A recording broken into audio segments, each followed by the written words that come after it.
Alright folks, this is a spoiler-ish, spoiler-esque movie review of Captain America the Winter Soldier. Today is March 26th, 2014. It opened everywhere here in Manila. The movie's first day of screening is today in Manila, and I just watched it a couple of hours ago. It was amazing. It lived up to all its expectations, all the hype about it. Oh my gosh, I had this high expectations, and the movie like did it for me, like at this level. So this review is going to be all over the place. It's going to probably be half an hour long. If you have some popcorn, if you have some time to spare and you're not too busy watching other videos, and you want to get an idea of what the movie is going to be for you, or if you've hit your head on a rock somewhere and you decide you don't want to watch this movie on the big screen and just wait for it on DVD, and you want to know what happens, and you want to, and it's okay for you to get some spoilers, then you keep on watching. Break out the popcorn and beer. Whatever it is you drink or eat, chips, whatever, dip, and keep watching, because this movie, I'm going to tell you everything about the movie.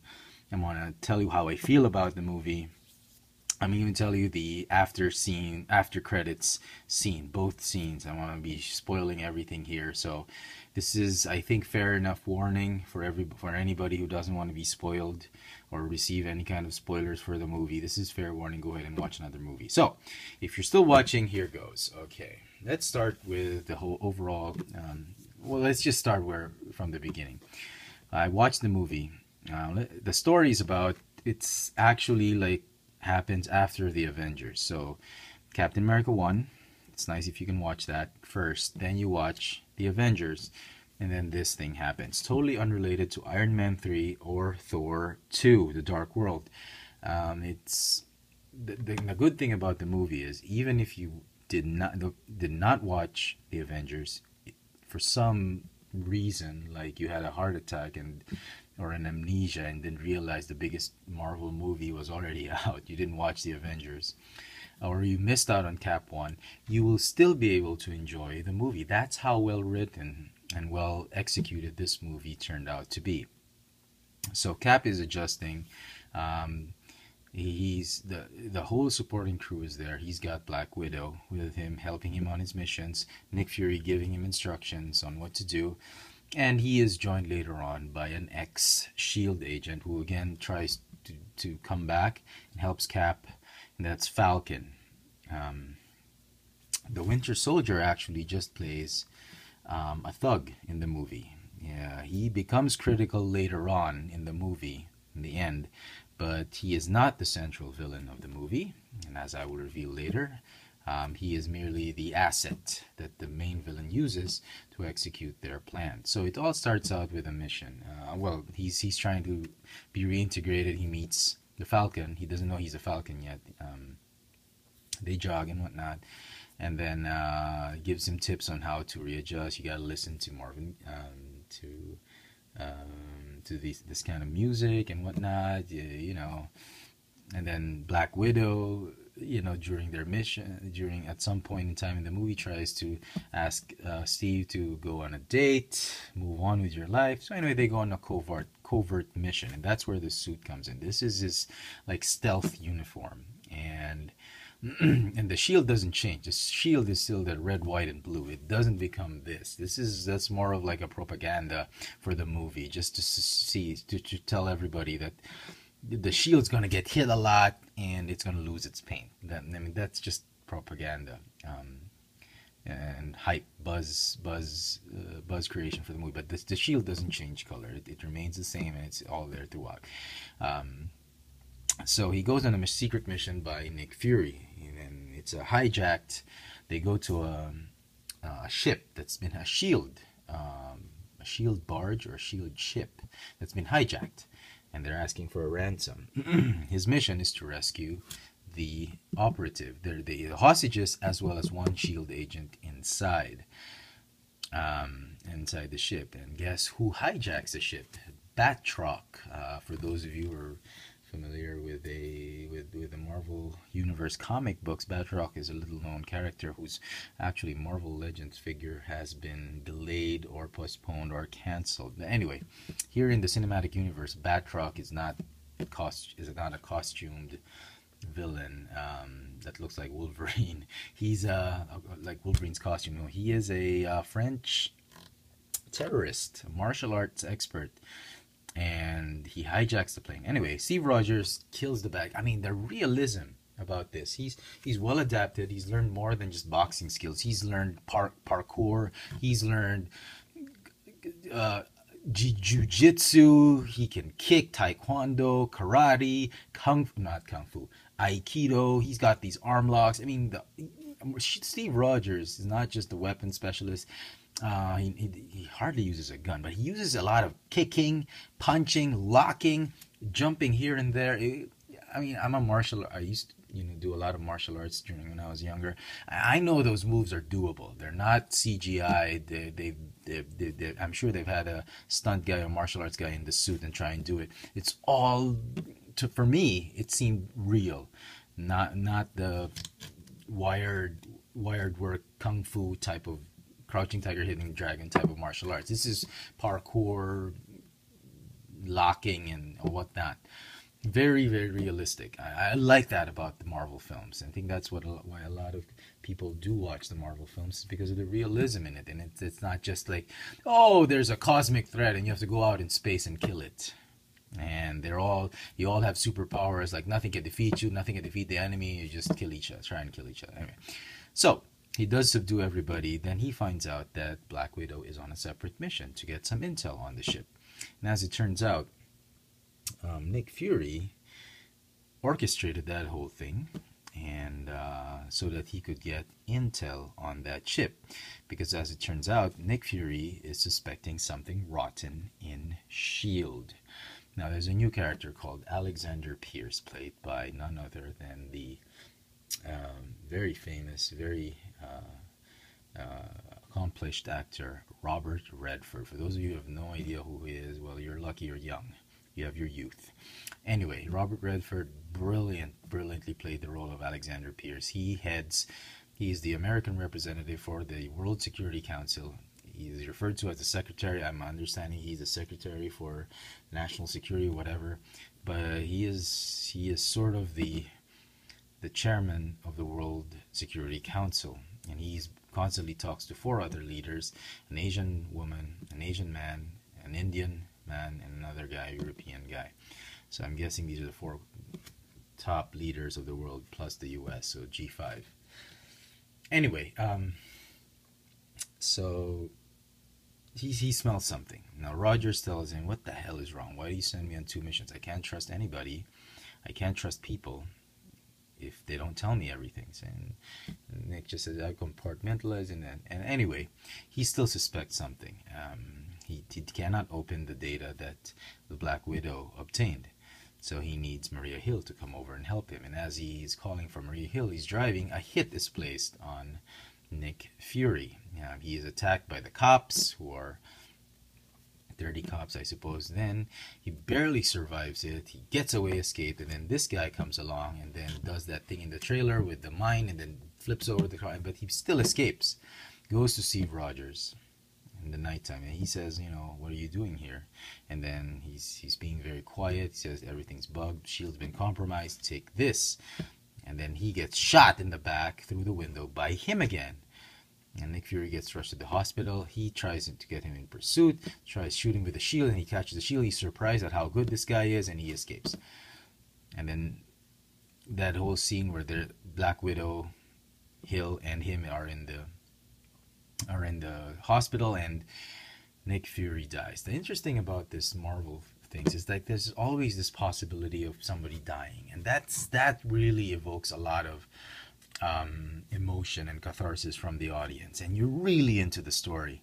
Even when they're fighting, the combat scenes are just amazing, and you're thinking, Cap, sure, he's Cap, he's got enhanced healing abilities, he's agile, but he's still getting his ass kicked, and you're like on the edge of your seat. Come on, kick this guy's ass already. So it's this edge of your seat excitement. Nick Fury sort of dies, but in the Marvel universe, nobody really dies. I mean, after seeing how Agent Coulson gets resurrected in Agents of Shield, you begin to wonder at that point in the movie that when Fury dies, oh man, it's sad. That sucks. And then you begin to wonder, oh okay, Samuel L. Jackson's contract is only for 6 Marvel movies, and he's already done 3 Iron Man, 1 Avengers, and 2 Captain America movies. So he's done. They're really gonna kill him because his contract's over. So okay, but then you realize, come on, nobody dies in the Marvel universe, right?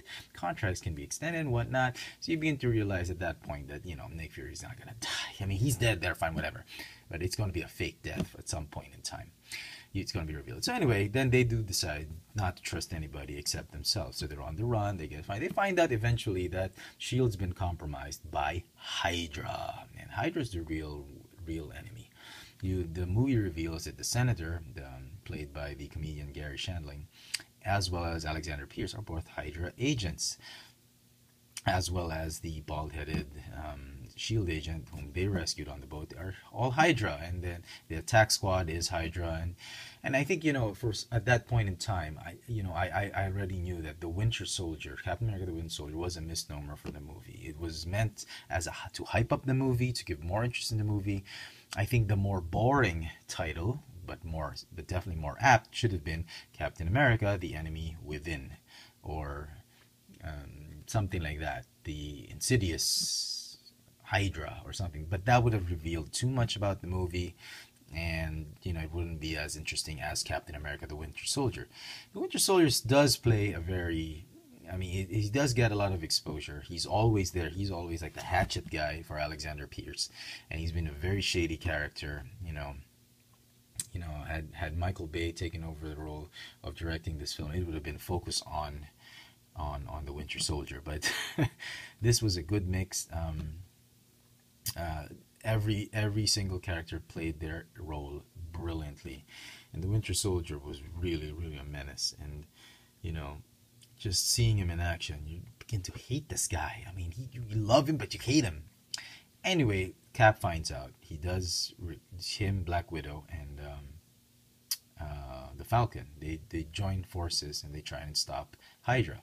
At that certain point in time in the middle, they first face this guy. Then that's when it's a streetcar chase scene. Oh, no, it's in a street chase. That's when Cap finds out that he's Bucky. And he gets unmasked. I mean, the guy has a lot of knives. I mean, he gets this guy, he shoots him. I mean, Cap uses the shield a lot, carves himself up in that small shield. And a lot of the fighting between these two guys doesn't happen when he's in uniform. He's in civilian clothes, so this is actually not accurate. He's in civilian clothes. He's incognito. And he's like just dishing it out to him, and he's got a ton of knives, but he does beat him eventually. But then nothing happens. He just escapes because Black Widow shoots him with her RPG, and then he escapes. And then the whole police and Hydra attack team gang up on them, and they get captured. They get rescued by Maria Hill, then they regroup back with Falcon. Anyway, the one thing I wanted to show you to say is that there's a lot of quiet moments in the movie where the characters do exchange dialogue, and there was one scene when Rogers decides to, I'm not going to talk about it anymore, when Alexander Pierce wants him eliminated, he tries to escape from the Triskelion, the shield, and he does so brilliantly. I mean, it's unbelievable, but there's a great suspension of disbelief the way the story's been done, because he's a super soldier. He does manage to escape. He does take out like a dozen guys in the elevator. You've seen that in the trailer. He escapes using his motorcycle. He takes out a Quinjet on his own, then escapes. And then when he's on the run, Black Widow helps him, and he's trying to be incognito. And again, I'm all over the place. I warned you. There was that scene. They're trying to evade. They were trying to open the thing, the drive, but they couldn't, so they just tracked where the data was originally located. And All this happens before they meet up with this guy. So the whole attack squad of Hydra is trying to get them, and then Black Widow gives him on the ground training on how to be incognito. They kiss. He says, "Kiss me," so that nobody will notice us. And it's nice. It's nice. The relationship between Black Widow and Captain America has been slowly developing. In the comic books, if you read, it's been a romantic relationship and off and on and off relationship in times. But here, it's been established that Black Widow is really more than just a right hand girl or person in Captain America's as an agent, but she's become really a friend and somebody that Cap can trust, which is what happens in the comic books. The Black Widow has been, agent of Shield and part of the Avengers, and that Cap has learned to trust. And it's a nice kind of relationship. And I think, the Black Widow has always been all the movies been a supporting role. And I think because of what's been revealed in this movie, the way the story, the character has been developed in the movie, the Black Widow I think is ready for her own standalone film. Anyway, what I forgot to mention was before they encountered this guy, they do find out where the information came from, and it came from his old military base. And as it turns out, underneath that base is a computer where they've downloaded the mind of none other than Dr. Arnim Zola. And he has developed an algorithm that is behind the entire plot against S.H.I.E.L.D., to use S.H.I.E.L.D. to take over the whole world. Hydra wants to eliminate possible threats. And to do that, they have Arnim Zola's algorithm, which reads all the data about every single person that's been born in the world, checks out their personalities, their birthdays, and whatever. If they are potentially a threat in the future, they want to eliminate that guy. And as it turns out, Hydra infiltrates S.H.I.E.L.D. This guy is one of their top bruisers. Everybody's been compromised. Not everybody. A lot of people have been compromised in S.H.I.E.L.D. Hydra's inside. They want to launch Project... I forgot the name. I just watched the film and I forgot the project. It starts with the letter I forgot. Somebody tell me. Project Insight. Something like that. The whole idea is to launch 3 powerful helicarriers. When they're in orbit, or when they're in the sky, not in orbit, when they're airborne, they'll never go down. They've got repulsor tech. They've got these powerful guns. Alexander Pierce says, I can make the world secure for 7 billion people. All it costs is the death of 20 million people. Can you handle that?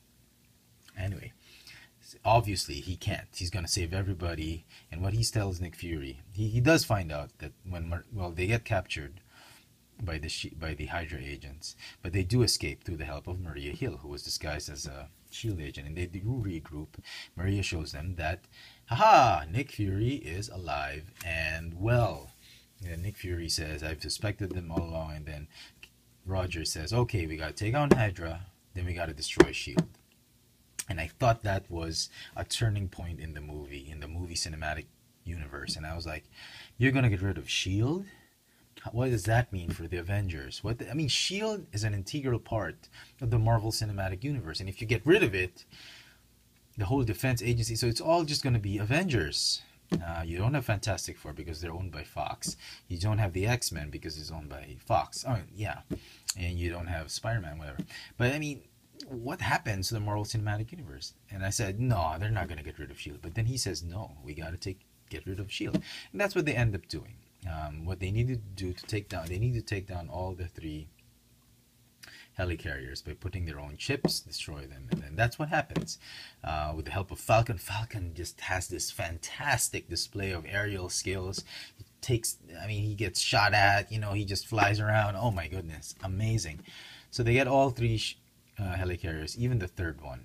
He fights him in the third one, and he gets bruised and whatnot, but he's successful in taking down. And all 3 helicarriers shoot each other under the command of Maria Hill.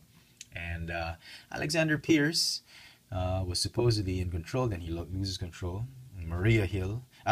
Samuel L. Jackson, not Samuel. What am I saying? Nick Fury comes in and reveals himself as still alive. And eventually, what's happened? Fury does kill Alexander Pierce. The Black Widow helps Nick Fury they help Falcon escape and whatever. And then the last scene, the last fight scene, is they fight, and he's still trying to make Bucky remember who he is, because when he found out he was Bucky, he was convinced he can make him remember. There was a scene after the first time they fought. Alexander Pierce wanted to erase his brain, and then he was in the lab. He was like, "I know that guy," and then but Pierce erased him, and then they meet again. He says, "I don't know you. You're my mission." And then he says, "Why don't you finish it?" And they do beat each other up, and then Cap just decides, "You can beat me up if you want to," and then he drops to the water. You think he's gonna die. This guy jumps in and saves him, and then he walks away. So he's alive, and and he wants to find him. So they all save the day. Every day, say the bad guys are gone. He's on the run, and Shield is no more. Yes, at the end of this movie, Shield is gone. Nick Fury decides to go to Europe, which is sort of consistent with what's been happening in Secret Avengers. Well, he'll probably lead a group of team there. He invites Falcon, and Falcon says, "No, I'm sticking with Steve." The Black Widow says, "I'm sticking with you two." And he gets the file of this guy and shows it to him, and he wants to go after him. As for the Congress investigation, they investigate Agent Romanoff. He says, "What have you done? You've destroyed S.H.I.E.L.D." And he says, "No, you're not going to arrest us because we're the only ones who can protect you." So that's how it ends. It's a little bit more up in the air for Marvel right now. S.H.I.E.L.D. is gone, so who's left to protect the Earth but the Avengers? And I think we'll see more of that develop in Avengers 2. And Cap becomes sort of... there was one part where when they were infiltrating the Triskelion, he becomes established as the one to protect the Earth. The head of the guy that everybody wants to follow. He goes in the comlink. They infiltrate Triskelion while Alexander Pierce is busy entertaining the leaders. He says, "Okay, this is Steve Rogers. I know you guys have heard of me." And then S.H.I.E.L.D. is not what it used to be. It's been infiltrated by Hydra, and on my orders, we cannot let them take over and launch. So and launch the helicarrier. So there's like a whole argument there was a whole infighting amongst S.H.I.E.L.D. Those were loyal to S.H.I.E.L.D. and the dirty ones that were Hydra agents, and they fight along as they try and fight the bad guys, and they try and take down the helicarriers. Anyway, I go back and forth. I'm sorry. What I did also forget to mention is throughout this film, as I said, if you didn't really watch again for some crazy reason Captain America 1 and the Avengers, there were a lot of flashbacks on Captain America 1. The Avengers were like there was not a lot of reference to it, but a lot, there was a flashback scene when he was still younger. There was a scene where he goes and visits the Smithsonian Aerospace Museum, and they show who Captain America is and the Howling Commandos, who they are. There's a film about Bucky and him. They sort of like a flashback, and early on Bucky has been given special treatment. And they're saying that he's best friends with Bucky Barnes and whatnot. So there's a lot of flashback going on. So even if you did, you'd still be able to catch the flow of the film. All right. With that being said, so it all ends very well. Open-ended, up in the air. Everything's up in the air. Nobody's certain of what the future of the world is and what the future of the Avengers and S.H.I.E.L.D. is. So you see Maria Hill applying in Stark Industries. You see other guys applying for work elsewhere. So there was also this girl, Agent 13. She was like the neighbor, assigned to be the neighbor of Steve to protect him. She was also a small role, but she was, you make a story out of her. But Agent 13, one of the lady agents that stood out in the film, and she was applying at another job, and so the S.H.I.E.L.D. is really no more. At the end of the film, the first after credits scene is you see a guy named Baron von Strucker with that monocle on him, and one of the lead scientists is saying, "Oh, it's over.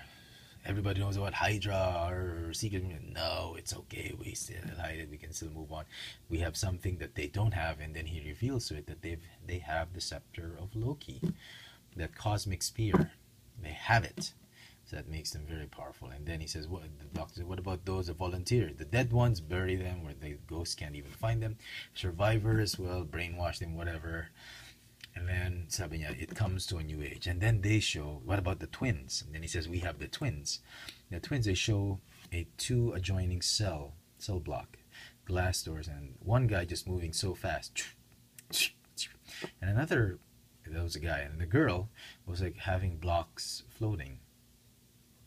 So easily you already know that's Quicksilver and a Scarlet Witch, but they cannot be referred to as such. They can't even be referred to as mutants, so they'll probably be Inhumans. Their special abilities are because they are Inhumans and not mutants anyway, and then that's how it ends. So that's the setup for Avengers 2. A little bit. So maybe, you know, and then the line says Captain America, Black Widow will return, and Falcon will, I think, I don't know if, I don't know, I said Captain America, Black Widow. I'm not sure if there was Falcon, but they will return in Avengers 2. I do hope Falcon returns. I'm not sure. Anyway, after all the single bit of credits has finished, the last scene, not really much. I was a little bit disappointed with the last scene. I thought it was going to be something substantial, but it's more of a setup, I think, for the third movie of Captain America. I don't know.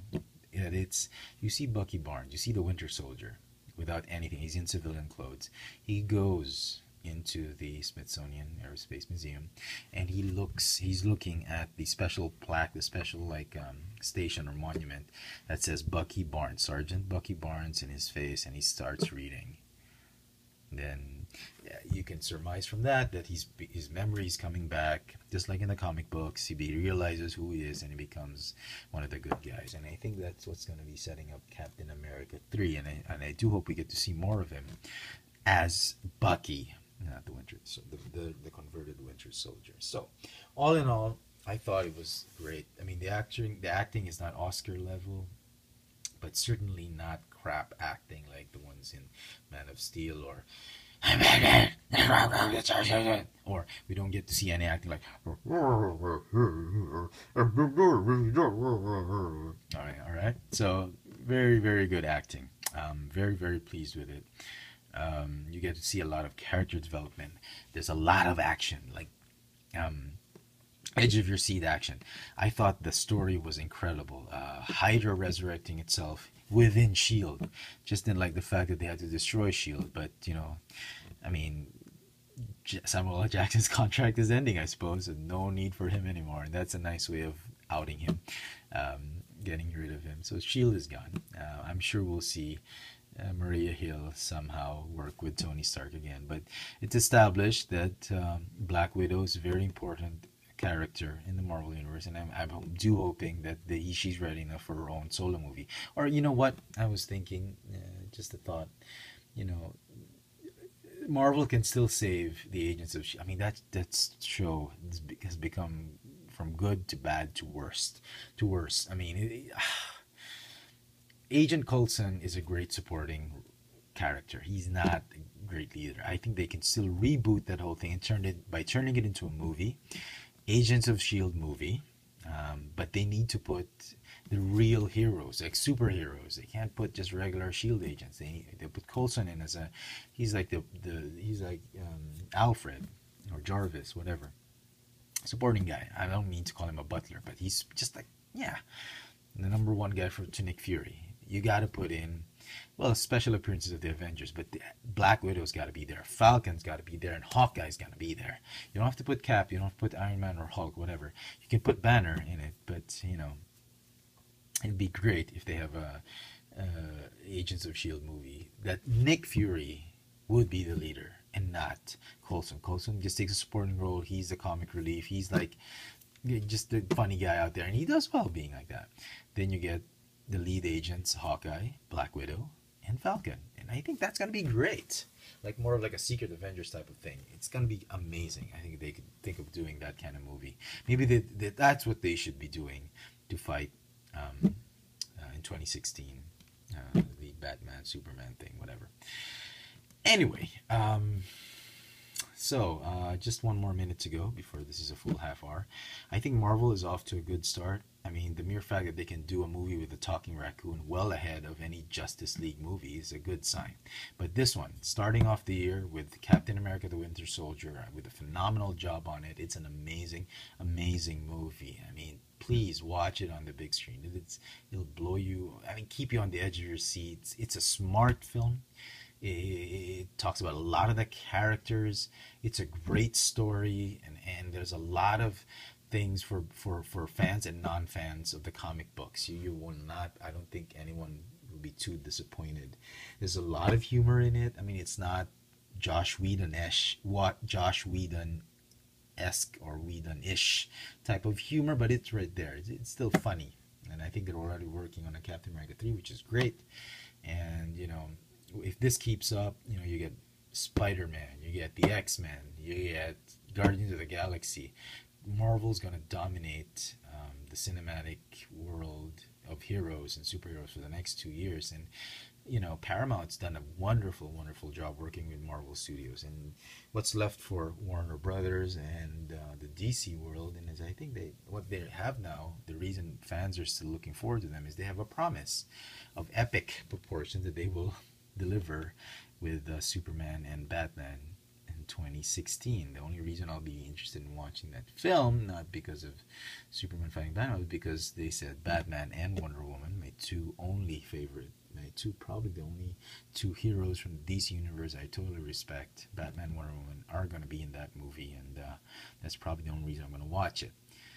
I still think that movie's going to suck. I'm sorry for all you DC fans who continue to watch my videos. I just will not stop doing this until people accept that Warner Brothers has bastardized and has ruined the beauty that DC was when we were growing up as kids. They've really changed it and sucked. It made it sucky. So I don't know. Maybe they'll hit out of the ballpark. Chances are I don't think they will. I think the Superman Batman film is just going to be buoyed up by people just wanting to see these two guys fight, which is a normal response. But with a crappy story, they can't even get their act together on the story, and you know, who knows, they might push it to 2017 or 18, whatever. So there. Oh, one last bit. There are a lot of references in the Avengers for in this movie. They talk about Stark putting the repulsor thrusters on the three new helicarriers. They talk about when Fury faked his death, they injected him with a special serum to control stress, which Banner developed but didn't work on him to suppress the Hulk. So he used it to fake deaths. And then, you know, when Alexander Pierce, or he was talking about what the whole project was all about, eliminating threats like the President of the United States, or he mentioned something like he mentions the name Stephen Strange. He does mention it as one of the possible threats. Take whoever, and it says whoever we feel it can become a threat in the future. So the mere mention of Stephen Strange, I think, is a hint that Marvel and Disney, they really want that movie to happen. And you know, rumors are already showing that, you know, there is plans on making a new a Doctor Strange movie. So we'll see. Very, very exciting times for Marvel and Disney and Paramount. And is this Paramount? Maybe, I'm not sure. No, I don't know, but Marvel Studios, but just Marvel Studios and Disney in general. It's great times for them. And I think, you know, DC is going to be severely clobbered if they're just going to be relying on the promise of the epicness of the Batman Superman. I think they need to fast track their Wonder Woman stories, their Flash story. If they're going to reboot Green Lantern, they better do it early. They better just, you know, think of don't make it too complicated. Simplicity is beauty. Get all these guys together. You don't have to do it the way the Avengers did it. Just get them together. People are going to watch it, and, you know, change your writers. Get rid of your writers. You can't get their act if they can't get their act together. So that's my uber long sort of narrative on what happened in the movie and my thoughts on the movie. I think it's great. I'd like to give the movie a 98%. The only 2% that's left out was I didn't like the fact that S.H.I.E.L.D. was destroyed, was gone, but, you know, it had to happen. And yeah, the end credits at the very end I thought was a little bit disappointing, but it's fine. Easily, I don't want to give it too much of a perfect score because it could still have been improved, but it's out there. Just an amazing, amazing film. You guys got to watch it. So there you go, folks. I do hope you've enjoyed my commentary, narrative, and review of Captain America: The Winter Soldier movie. Thanks for watching.